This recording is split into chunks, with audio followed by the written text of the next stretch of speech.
Good afternoon everybody, myself Acharya Vishwendra. आज आपसे कुछ क्वेश्चन डिस्कस करूंगा। पहला है मोड्स ऑफ हीट ट्रांसफ़र पे।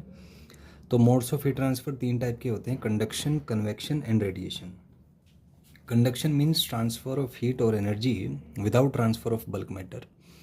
जैसे एक रोड ले लीजिए आप आयरन का, उसका एक एंड अगर हम मान लीजिए किसी हॉट वाटर में डाल देते हैं तो कुछ समय बाद दूसरा एंड भी गर्म हो जाता है because of conduction of heat by the conducting electrons.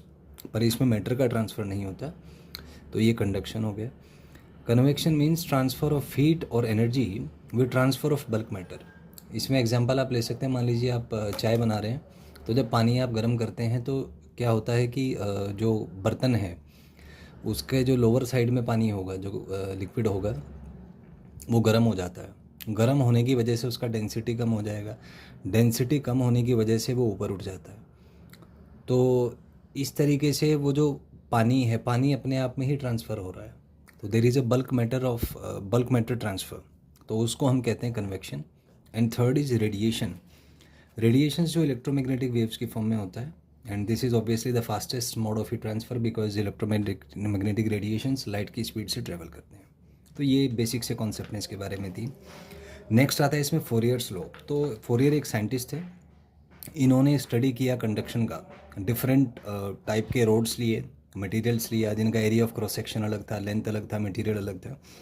तो on the basis of experiments he deduce certain law, जिसको हम फोरियर्स लॉ कहते हैं। तो मान लीजिए एक रोड है और इसका एक एंड टेम्परेचर T1 पे है, दूसरा एंड टेम्परेचर T2 पे है। तो हीट फ्लो इस तरीके से होगा across the cross section area is a. तो फोरियर ने देखा कि जो heat transferred per unit time है, या जो power transferred per unit time है, that is equal to -KA T2 - T1/L, या इसको कहा जा सकता है KA T1 - T2/L।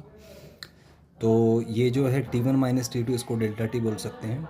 So the power transferred is delta T/L/KA। सो यहाँ पे आप देख सकते हैं कि ये जो L/KA है, इसको हम बोल देते हैं थर्मल रेजिस्टेंस। तो यहाँ से थर्मल रेजिस्टेंस आ जाता है L/KA।